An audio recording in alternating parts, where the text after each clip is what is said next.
আসসালামু আলাইকুম। ভালো আছেন? একটু কথা বলি, একটু কথা বলি। শুনেন শুনেন শুনেন, একটু কথা বলি ভাই, একটু কথা বলি। কি কথা কি? আপনার এই যে চুলের হাইজিন ব্যবস্থা খুবই খারাপ না? ময়লা অবস্থা, জটা হয়ে গেছে, এগুলো আমরা একটু কাইটা না, না। পরিষ্কার করে দিতাম ভাইয়া। অল্প একটু সময়, অল্প একটু সময়, হ্যাঁ। আপনাকে পরিষ্কার করে দেবো, হ্যাঁ। কি এগুলো? বসেন, এখানে বসেন। দেখাও বা একটু দেখাও, পরিষ্কার করে দিই ভাই। আপনার ভালোর জন্যই বলেছি, আপনাকে আমরা খাইয়ে দিব, সমস্যা নেই, হ্যাঁ।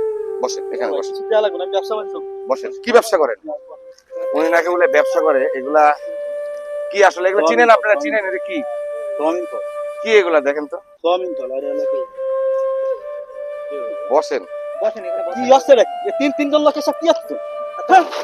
দেখি কি দাও? এই, এসব কি আছে?